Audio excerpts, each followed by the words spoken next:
New territory for Marcelo Bielsa, the first time in his distinguished and long managerial career that a team of his has conceded 7 goals. That surprises me because I think that they play so open. You know, the teams he's been at against good sides, that they could be on the end of that plenty of times. As I see them take hefty defeats in the past, not obviously more than 7, but they won't be playing Man City every week.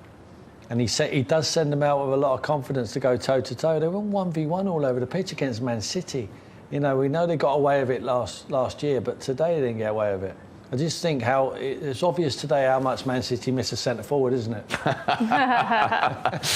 Yeah, absolutely. 17 different goal scorers in all competitions this season. OK, so Manchester City 7.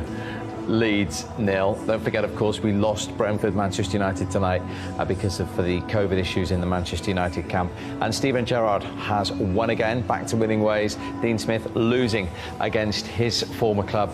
2-0 Villa have won at Carrow Road. We have 4 games to bring you tomorrow, including 4th place West Ham away at Arsenal. The big news of today, of course, where Pierre-Emerick Aubameyang has been stripped of the club captaincy. And then 3 more on Thursday, because it's over now to 3rd place Chelsea and 2nd place Liverpool against Everton and Newcastle respectively to close the gap on Manchester City. You've waited a while and that was a kind of perfect game to come back and start in. Yeah, obviously there's been a lot happening this year, but a little bit out of my control, so the only thing I can do is try to work hard and come back as quick as possible. You know, it's unfortunate with everything that happened, and at the time I was coming back in a good rhythm. I got COVID, so it happened, and yeah, now we're working hard to come back in a good level. Yeah, and you showed that tonight, didn't you? Yeah, but I think we played incredible well, especially the way they press. I think we found the right time to attack them, and obviously when it's 3-4-0 up, it gets tougher for them, and they try to keep it a little bit more tight in the second half, but I think we had enough chances to score a lot more. Yeah, you obviously got 2 yourself. Could have had 1 or 2 more. You were definitely aiming for the top corner towards the end. I was trying. It was the last minute, obviously. So, well, I think it's good for everybody. You know, a lot of people who maybe didn't play a lot played today, chipped in. So I think for the whole team, it's a booster. And in fact, at times you looked against a team that works very hard, like you had maybe an extra player, maybe 2 at times.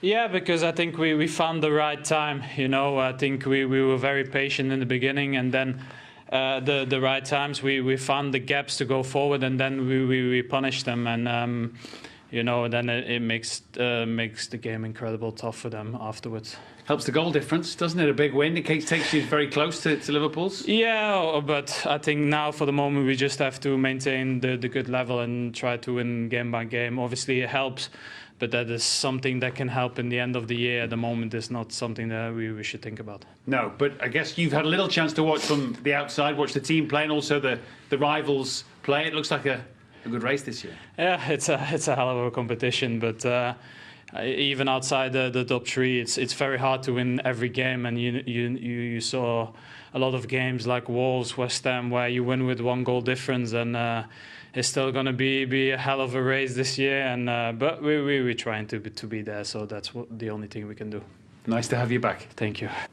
It's great for the Premier League to have him back. I mean, when he's in that kind of form, both he and the team.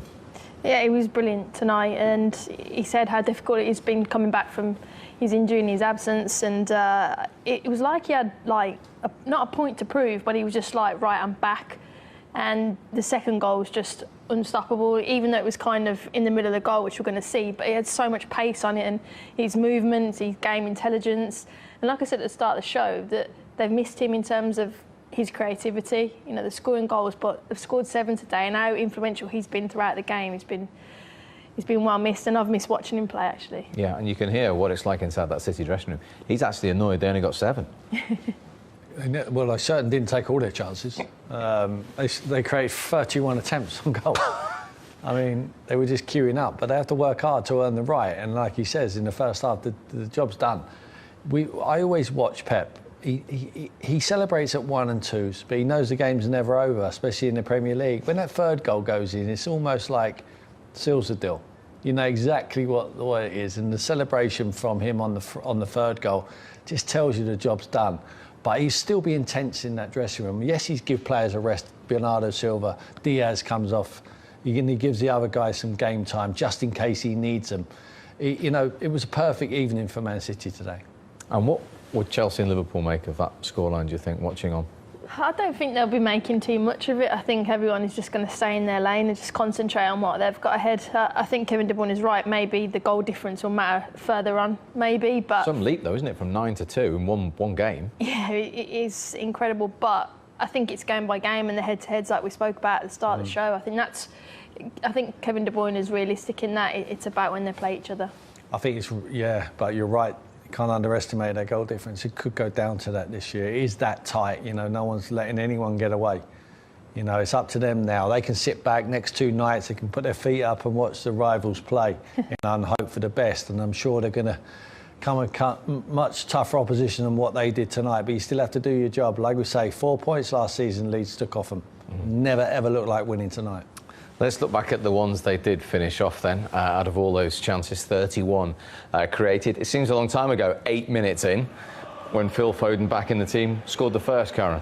Yeah, look, he was brilliant in that false 9 today, and Rodri that's breaking through is your deepest midfielder, really, in defensive midfield, but finds himself up there. And what I really liked about the midfield was they were constantly running off the back shoulders.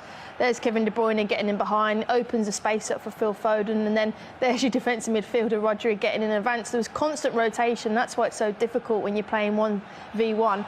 And then Foden, who started it, comes up, second phase, and puts it in. Could have defended it better, I think, at times.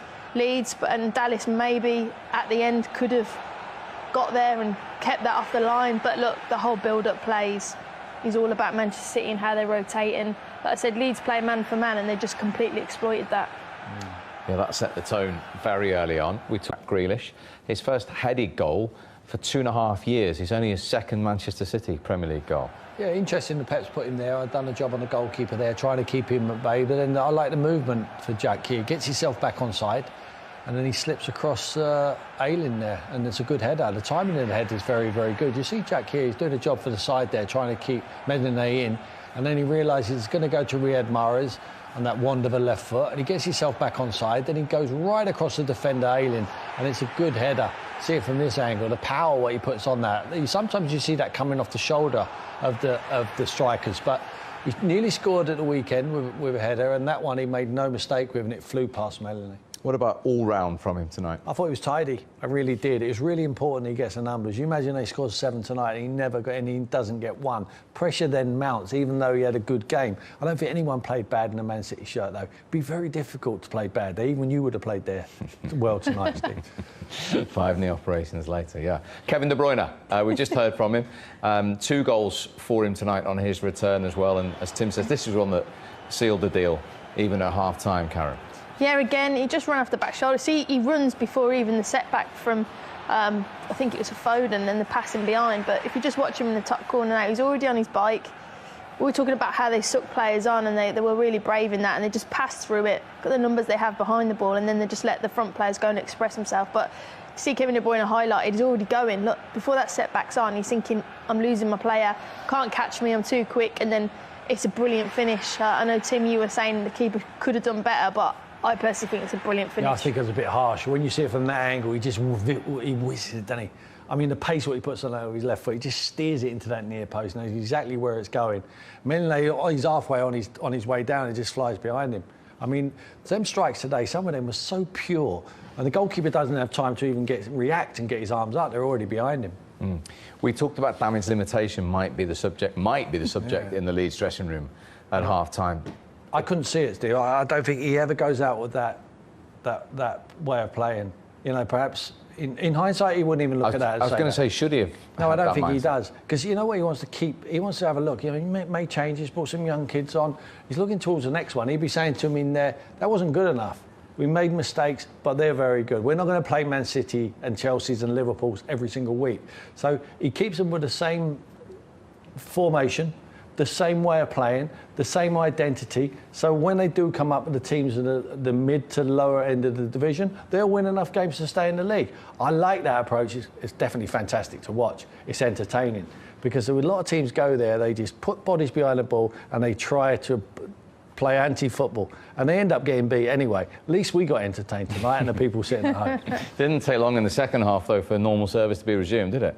No, again, just right at it. I think it was good to see Grealish linking up, and they just sucked them all across, didn't they? And it's just too easy. And I think, see here, he just doesn't get tight enough. We'll play it from this angle again, but they're losing their battles. But good from Grealish. He commits players on, misses the tackle, picks out. I mean, look, he's spare there, isn't he, Gundogan? And then goes out here. This is where I think the defender has got to get tighter. As soon as that makes that first touch, he's got to get out to Mahrez. As soon as he backs off and then Mahrez can get into the penalty area, he's in complete control. So Mahrez knows he's backing off, and any attacker's thinking, I've got the upper hand on you in that. And it takes a deflection off him because he doesn't get tight. And then the goalkeeper has got no chance. Yep, 100th Premier League appearance for Manchester City, marked with a goal for Riyad Mahrez. Then came Kevin De Bruyne's second, City's fifth. Special strike? Yeah, special strike. I thought it was unlucky in the build-up. I thought that was a high boot there from Jack Grealish, and then Gundogan just finds a spare man again, takes it a touch out of his foot and bash. Look at the goalkeeper there. I don't know why he dives embarrassing to look at him dive, but you see what's Jack's boot here. I know it's not a tight game and it didn't really matter in the end, but that's high, his boot. But Gundogan just got wing mirrors on, knows exactly where everyone is on the pitch, and he smashes that. Look at the goalkeeper. Look, it's already behind you, mate. Wow, fantastic. Clean as you like. Fantastic strike. Yeah, I think you're right. The ball's in the back of the net before he dived, didn't he? It's that quick. Yeah, he saved it on the way out. Nearly. He nearly hit him on the head. Then the defenders got involved. John Stones, with his weaker foot eventually.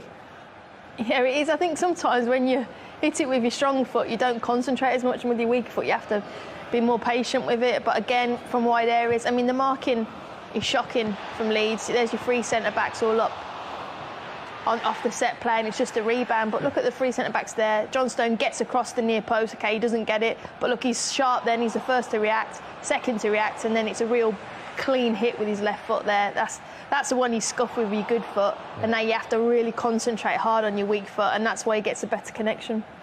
Anyone watching John Stones for the first time there was think he was left-footed.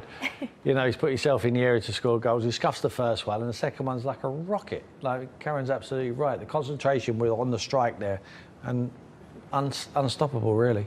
What about Ake's seventh for the defending again? Yeah, the defending's poor on a lot of them. We can pull them apart. He just jumps. I mean, it's the movement here. Look, he's unmarked. Look, he spins from the front post.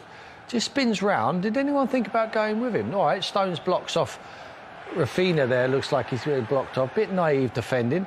But the header, I mean, just clear it off the line. I mean, it's a very, very poor, but great for... I mean, everything worked perfectly for Pep. I mean, he's bringing people off of the bench there, and they're scoring goals. They all feel part of it now. They go into training, they feel like they're part of this runaway train like Man City are at the moment. I mean, it's just incredible. The football, what they're playing, and they're being clinical as well at the end of it, and they're keeping clean sheets. I mean, that was really important. When Diaz come off, I thought, has anyone really got that determination to keep this clean sheet? Because sometimes I think the goalkeeper gets bored, Edison. I mean, he was certainly bored there tonight, but they kept on it. And the clean sheet will really please him, and it certainly pleased Diaz, the player who come off. I agree, but I think Kevin De Bruyne was instrumental in that. You know, you heard in his interview that it is about keeping clean sheets, but you keep the ball, it means that you protect your back line. And I think when the attacking players are like, right, I can sense a 5, a 6, a 7, I can get a goal, I can get an assist, I can get some confidence back. I think that protects the back line as well, and it just gives constant energy throughout the whole side. But you're right, it was a perfect evening, wasn't it? Sending a message to everybody else. Yeah. You're going to use some of these players in the next couple of weeks just to refresh and keep everyone tidy and fit and healthy. 90 minutes again for De Bruyne, which is really, really key.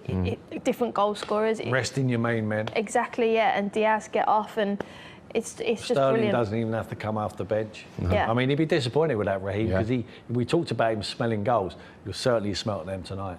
Yeah. And they just keep on breaking records, don't they, this team? I mentioned as well, 27 times under Pep Guardiola in the Premier League. They've now scored 5 goals or more. They've now set a new Premier League record for most wins in a calendar year. They've beaten Jose Mourinho's 05 Chelsea teams. They've won 33 times in the Premier League in this calendar year. Scary. I mean, but then again, I'm thinking I can't wait for the head-to-heads. I mean, I really can't wait for Liverpool to play them, and I think head-to-head, I think they'd beat Chelsea, Man City. I just think they've got that, but the big one for me is the Liverpool game. But that's a phenomenal record, and you can see from tonight why they've got it. And this is where it leaves Leeds. 5 points above the drop zone, as you can see. Burnley have 2 games in hand on them, and Watford 1 as well. I know it's Arsenal at home next, incidentally, for Leeds on Saturday at Ellen Road.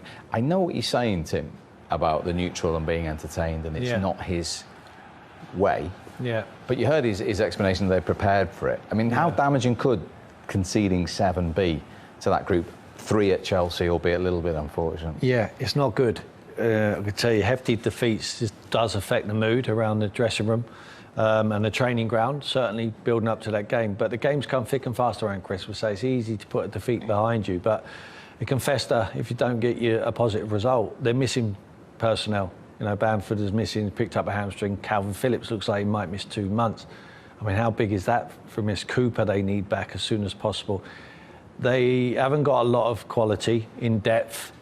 I think they're full of endeavour and willingness to run. Sometimes you need a little bit more than that.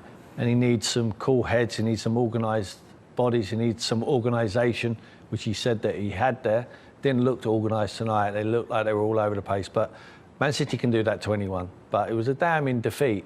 But there's still enough time, and they're not even in the bottom 3. I believe on the course of the whole season there will be enough wins out there for them. I don't think they play for a draw. I think they play for maximum points, which takes you up the division. If you manage to win 3 draws, you know, the morale might stay high, but it still gets you might as well get beat 2 and win 1. You know, I think that they look for wins, and I think they'll get enough to stay in the division. I really hope they do, because the way they approach it. OK, it's Arsenal, as I say, at home, and then their next away game on Boxing Day, Anfield, to face Liverpool. Right, Manchester City manager, here he is, Pep Guardiola. The fact that they played just 2 days ago.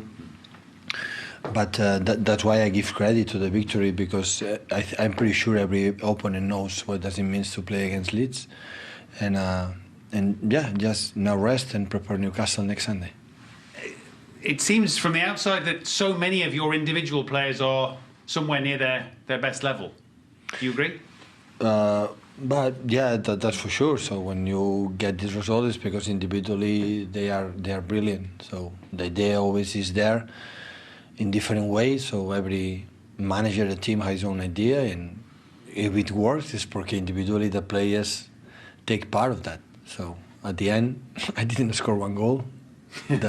My staff didn't score 1 goal. It depends on the quality of the players. Always have been like this. So of course, but normally you secrets. watch and you think maybe 4 or 5 players are at their peak at one time.